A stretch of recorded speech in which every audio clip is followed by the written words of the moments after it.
Fala rapaziada, quem tá falando é o Felipe Freitas. Fala galera, quem tá falando aqui é o Bezão. E esse é o canal GOAT Sports. E hoje, rapaziada, mais um GOAT na história. Dessa vez um GOAT na história muito especial.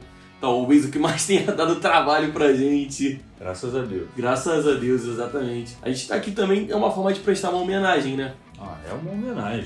Então... Mais que uma homenagem, é um tributo. Se vocês quiserem chamar, mas é uma coisa assim, uma homenagem. Exatamente. Uma homenagem a ninguém mais, ninguém menos do que Ayrton Senna da Silva, o maior piloto da história da Fórmula 1, segundo a gente.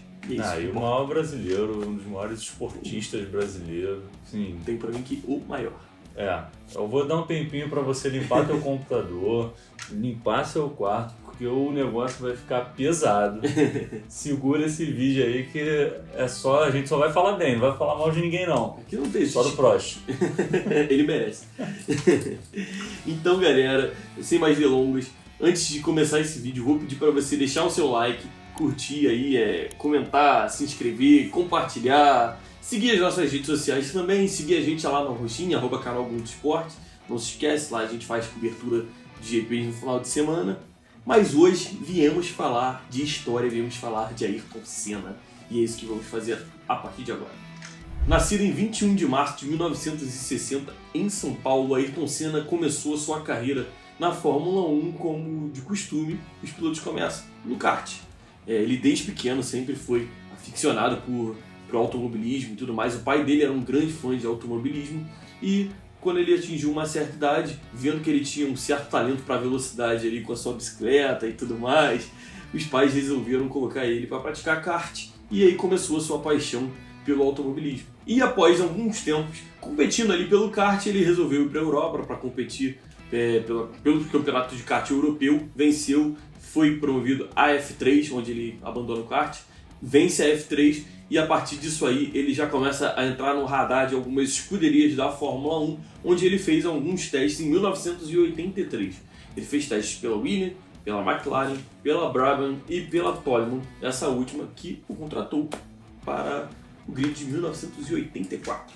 E aí em 1984 o Ayrton estreava na Fórmula 1 pela modesta Toleman, mas nem tudo são flores, né? A primeira corrida dele foi aqui no Brasil, em Jacarepaguá, aqui no Rio de Janeiro. A gente já teve um autódromo que tinha Fórmula 1, infelizmente ele não tem mais, nem existe mais autódromo.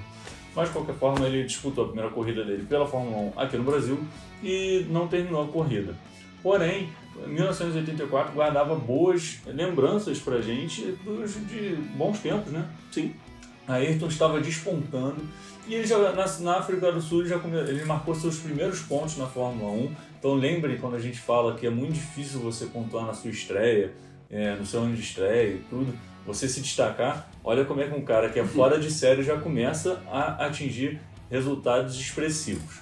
E aí ele foi conquistando algumas coisas chamando atenção até que chegamos no GP de Mônaco, que ele deu um show à parte, um dos primeiros shows que o Ayrton estava andando na Fórmula 1. Ele estava em 13º e foi escalando o pelotão, chegando em segundo. Ele conseguiu ultrapassar o Prost, porém estava com uma chuva torrencial e aí os comissários então decretaram a bandeira vermelha e naquela época a regra da bandeira vermelha era diferente. Quando era dada a bandeira vermelha, a corrida terminava e as posições que ficavam era da volta anterior a que a bandeira vermelha tinha sido acionada. Então, com isso, o Prost conquistou a vitória e o Ayrton ficou em segundo, mas aquilo ali chamou a atenção de todo mundo e já estava começando a começar ali a rivalidade deles, né? Ainda estava pequeno, porque o Ayrton era pequeno, estava já começando agora e tal, o Prost já estava lá, mas já tinha uma pontinha de rivalidade. Depois, ele ainda conseguiu mais 2 pódios na temporada, com 2 terceiros lugares e fechou a temporada então na nona posição de pilotos, com 13 pontos conquistados em 1984. Na temporada de 1985, então, ele decide que era hora de deixar a modesta Toleman e se unir a uma escuderia a qual desse mais oportunidades de disputar pontos, títulos, pódios e tudo mais, né? Então ele assina com a Lotus, primeiro contrato com uma grande escuderia ali da Fórmula 1, que em breve ali momento deu um resultado, né? Ali no início ele consegue conquistar sua primeira vitória no dia 21 de abril de 1985, uma corrida em Estoril, em Portugal, onde ele domina por completamente o final de semana e sai vencedor. E essa vitória tem uma curiosidade a qual vai perseguir a carreira do Ayrton Senna durante a carreira inteira, né? O Ayrton Senna ele é conhecido até hoje como o maior piloto de chuva da história da Fórmula 1, e a vitória em Portugal foi sob essas condições, e a segunda vitória da temporada, das duas vitórias que ele teve naquela temporada na Bélgica, foi também sob as condições de chuva ali no GP. Outra alcunha que ele também receberia ali naquela temporada e que ficaria para o resto da sua carreira era de rei das pole positions, porque ele nessa temporada conquistou apenas 7 pole positions. Então o saldo ali da temporada foi esse: 2 vitórias, 6 pódios, 7 pole positions, marcando assim 38 pontos e terminando sua primeira temporada na Lotus, segunda temporada na carreira, em quarto no Mundial de Pilotos. Em 1986, continuando na Lotus, o Ayrton já começou o ano com avassalador, né? Com 3 pole positions, 1 vitória, 1 segundo lugar, mas ele teve um abandono. E ele sabia que o carro dele da Lotus não era superior aos seus adversários, a Williams, a McLaren, e aí é que entra a genialidade do piloto, né? Quando ele começa a se sobressair em frente às suas dificuldades. Ele então toma uma decisão totalmente inusitada, ele decidiu que não ia mais fazer pit stop para trocar pneu. E então, no GP da Espanha de 1986, ele protagonizou uma das chegadas mais próximas da Fórmula 1, chegando na frente a 0,014 segundos do Nigel Mansell, uma chegada eletrizante. E cara, que decisão, tem que ter peito para fazer uma coisa dessa. Pois é, né? Ele viu ali que o desempenho do carro dele não estava de acordo com um dos competidores e simplesmente arriscou e trouxe alguns bons frutos, né? Obviamente ele não consegue ali durante a temporada se manter no nível de disputa com a McLaren e com a Williams, contudo aí em algumas corridas ele conseguiu façanhas como essa. Aí que você sobressai justamente esse talento do cara, ele tem essa sacada de não fazer o pit stop, não trocar o pneu, e aí consegue essas vitórias, enfim, isso vai somando a genialidade dele. Pois é. Em 1986 ele ainda consegue mais uma vitória em Detroit, Estados Unidos, e aí essa vitória ela ficou marcada por um gesto que marcaria a carreira dele. Ele pegou uma bandeira brasileira e levantou e foi caminhando com a bandeira, e isso é muito famoso, todo mundo já viu várias imagens do Ayrton fazendo esse gesto, um gesto que assim, dá muito orgulho pra gente, né, que curte Fórmula 1 e pra nós brasileiros, né, acho que eu posso dizer pra todo mundo. E ficou muito marcado também porque um dia antes a seleção brasileira tinha perdido para a França na Copa do Mundo do México, e isso então deu uma renovada nos ânimos dos brasileiros, então ficou marcado. E continuando com o apelido de rei das poles, em 1986 ele conseguiu 8 poles, 8 pódios e 2 vitórias, mas ele terminou em quarto, mesma posição de 1985, só que dessa vez com 55 pontos. Chegando a 1987, na sua terceira temporada pela Lotus, marcada também por promessas que a Lotus fazia a ele, que entregaria um carro um pouco melhor, um carro um pouco mais confiável para a disputa ali, talvez do título. Ayrton teve um começo um pouco complicado ali nas primeiras corridas, contudo eles resolvem rapidamente esses problemas e ele emplaca 2 vitórias consecutivas na temporada. Contudo, ali seria o máximo que ele conseguiria ali, não conseguiria dar sequência e se manter entre os cabeças do campeonato, sendo mais uma vez superado pelas Williams e dessa vez por um brasileiro, Nelson Piquet, que podemos marcar aqui como também um grande rival do Ayrton. Para quem não sabe, o Ayrton e o Nelson não se davam muito bem ali durante o período deles como profissionais na Fórmula 1 e tudo mais. Dito isso, a temporada com a Lotus foi apenas regular, ele conseguiu ali um desempenho um pouco melhor do que tinha conseguido nas últimas temporadas, porém não foi ainda suficiente para se sagrar campeão do mundo. Naquela temporada ele teve 2 vitórias, 8 pódios e uma solitária pole position, uma queda brusca aí em números, né? Porque o cara marcava muito pole position, ficando em terceiro com 57 pontos no campeonato mundial.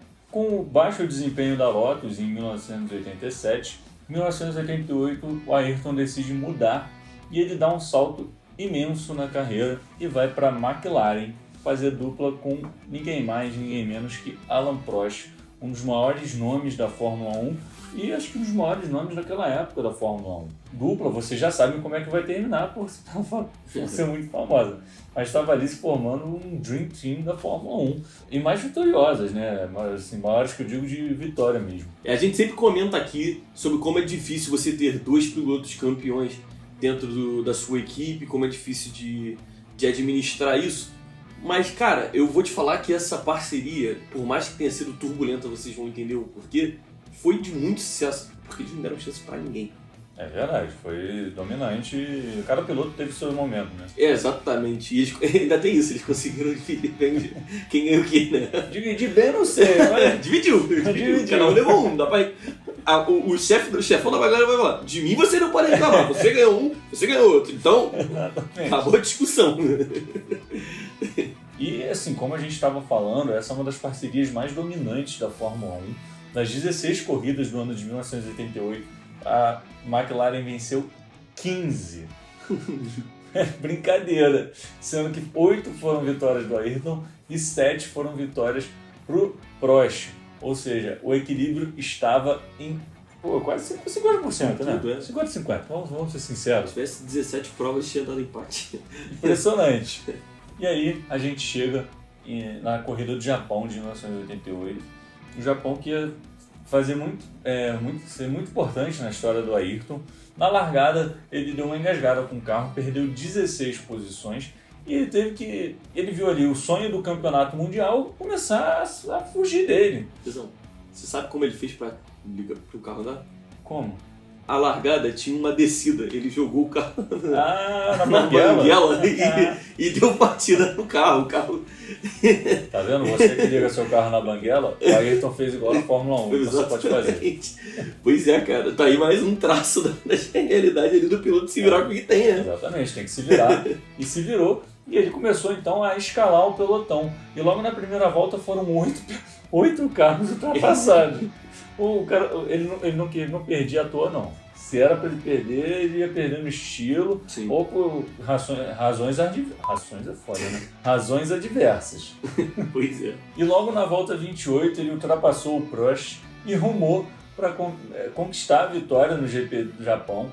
E aí conquistou seu primeiro campeonato mundial. Quem nunca escutou a narração do Galvão Bueno emocionado, falando Ayrton Senna, campeão mundial de Fórmula 1 de 1988. Pô, é maravilhoso. Assim, eu já tô arrepiei só de falar isso aqui. Top 5 narrações do Galvão Bueno? Vamos fazer, vai ter. Todas de Senna. Todas de Senna. E em 94. Também tem que dar esse... Na Copa do Mundo também ele tirou foi onda daquilo aí. Verdade. Ele terminou então com números na temporada de 8 vitórias, 13 poles e 11 pódios. 13 poles em 16 corridas. Calma aí, o cara é... Mas eu posso pontuar uma coisa aqui pra não ser só criticância pra cima do francês. Você ter o seu companheiro fazendo 13 poles, 3 corridas... O Prost não fez uma pole nesse ano. E o Prost conseguiu ganhar 7 corridas. Ou seja, é um poder de resposta assim, muito forte também do piloto francês. Para vocês entenderem também que não adianta a gente só falar mal do Prost, porque o Ayrton teve um rival enorme na frente dele. Enorme. O Prost é enorme. Não, muito bem falado. Realmente, assim, a gente brinca e tal, fala da rivalidade, mas jamais é diminuir a qualidade do Prost, porque ele realmente... Era um pilotaço e, como a gente falou no início, era o Dream Team da Fórmula 1. Os caras, assim, acho difícil, assim, a gente botar, mas é uma das maiores duplas que a gente teve. Eu acho que é a melhor, cara. Pois é. A maior, a gente tem que pensar um pouco mais aí no cara que eu vi, mas a melhor, sem dúvida, pra mim, sem dúvida. Exatamente. Então, realmente, muito bem pontuado. Mas é isso, a gente era campeão em 88. Chegando em 1989... onde até ali a rivalidade ainda estava de certa forma controlada, o Prost ainda ficava feliz porque o Senna foi campeão e tudo mais, a pista ali, as coisas não estavam acaloradas. O Prost na época, para quem não sabe, já era bicampeão. Antes do Senna ir para a McLaren, ele já era o bicampeão mundial, e o Senna tinha conquistado seu primeiro título, então para ele estava 2-1, ele estava em cima ainda. Tava bem. Contudo, 89 muda um pouco as coisas, porque o Ayrton já era campeão. E não tinha essa de que vou dar brecha pro meu companheiro de equipe só porque ele é atual campeão. Não, eu sou um bicampeão e tenho meu espaço e vou brigar pelo título. Então, a temporada para o Ayrton não começou muito boa, não. O primeiro GP foi disputado aqui no Brasil, em Jacarepaguá, e ele terminou apenas em 11º e não fez pontos naquele GP. Contudo, logo na segunda corrida ele já dá o troco, vencendo também as próximas 2, somando aí 3 vitórias consecutivas. Contudo, viemos para uma sequência de seca do Ayrton, onde ele, de 4 corridas, se retira em 3 e o Prost vence 3 nesse meio tempo. Ou seja, a disputa do título estava completamente acirrada. Foi um toma lá da cá, um vence o outro se retira e tudo mais, até chegarmos na corrida derradeira. Corrida do Japão de 1989, onde ocorre ali um dos lances mais polêmicos da história da Fórmula 1. Sim, controversos, polêmicos. Exatamente. A tarefa era bem fácil para os pilotos, né? Pode-se dizer assim. Eles sabiam muito bem o que eles tinham que fazer para ser campeão. Pelo lado do Prost, ele só precisava manter a distância entre ele e o Senna. Ou seja, ou terminar acima do Senna, ou que nenhum dos dois pontuasse. Isso já dava o título para o Prost, bastava isso. Pelo lado do Senna, ele precisava da vitória para chegar ao GP da Austrália com chances ainda de ser campeão. Começa a corrida e a disputa entre os dois também começa. Se aproximando ali do meio, mais ou menos, da corrida, o Ayrton decide que era hora de tentar ultrapassar o Alain Prost, e ele joga o carro por dentro ali na curva e tentando passar por cima da chicane, forçando ali até de certa forma uma ultrapassagem. Contudo, o Prost poderia ter sido um pouquinho mais legal com ele e ter dado um pouco mais de espaço. Não foi feito, né? Ninguém quer tirar o pé, ninguém quer dar espaço, e os dois se chocaram, tendo o carro do Prost quebrado. O carro do Ayrton apagou o motor, mas ele conseguiu ali no tranco, junto com os stewards, que são aquele pessoal que fica ajudando ali os pilotos quando tem que tirar algum pedaço também da pista e tudo mais, quando tem que empurrar o carro para lá. Era muito mais típico a gente ver isso, né? Antigamente, hoje em dia, eles tacam a bandeira lá e os caras entram só com reboque e tudo mais, enfim. Eles ajudam o Ayrton a empurrar o carro e ligar. O Ayrton assim o faz, liga o carro e sai pela área de escape ali no GP do Japão. Aí que nasce toda a polêmica que não só envolve o Alain Prost. Teremos mais um rival na vida do Ayrton, além do Prost e do Nelson Piquet. Alguns boatos surgem de que o Alain Prost ali, depois desse ocorrido, foi lá trocar um lero com os comissários e com o presidente da época da FIA, Jean-Marie Balestre, que decidiu, assim, desqualificar o Ayrton Senna porque ele teria cortado a chicane, ou seja, ter passado pela área de escape ali e configurava ali uma infração e dessa forma ele perderia a sua vitória e os pontos.